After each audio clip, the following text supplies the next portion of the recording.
Um, this is just some things about the Gospels, the four Gospels. They're considered anonymous. They're not pseudepigraphal or anything. They're considered anonymous because we don't know who Mark or Luke or um, Matthew. We have an idea who John was. These are just names, and they don't include the name in the book. It's just the name on the book. But keep in mind that no single group or person ever had control over um, these books, and that every single copy of Matthew, every single copy of Mark, every single copy of Luke is called by every single copy of Mark is known as Mark. Never called anything else. No other variations, even variations. Um, no eyewitness accounts. Yeah, there are. I mean, it's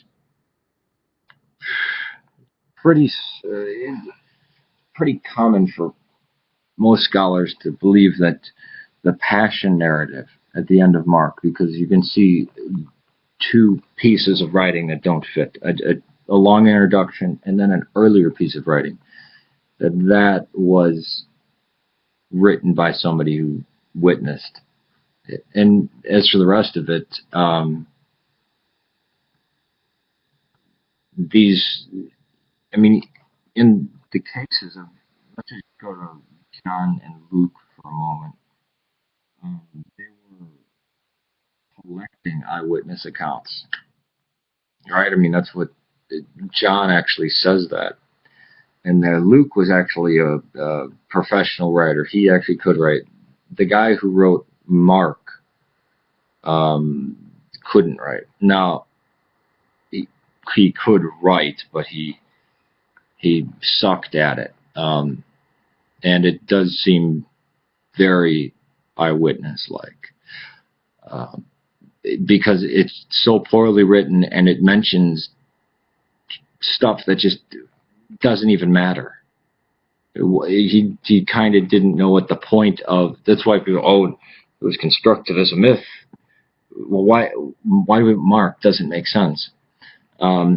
People try to date John late, even though that's the earliest manuscript that we have.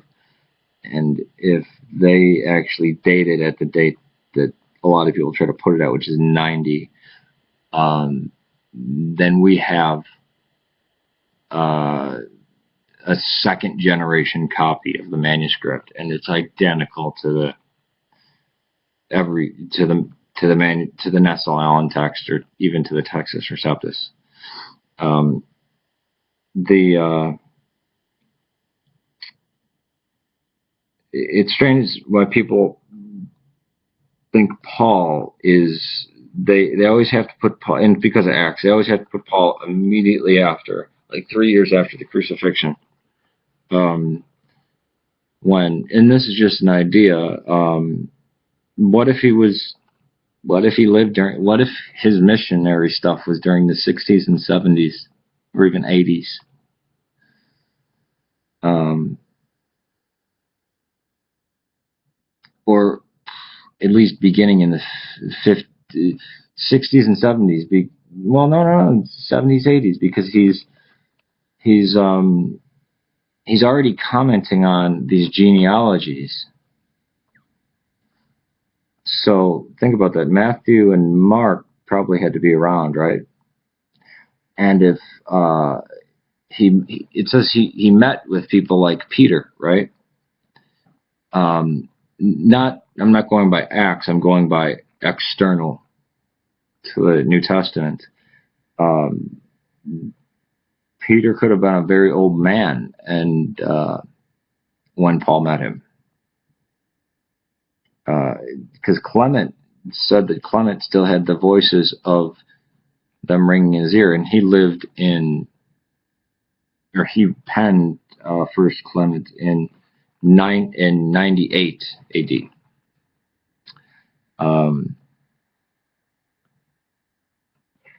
case this would cut out, I'm just going to go just part 2 to this because computer has a shitty way of doing it. All right. So this is I'm just chopping this video in half.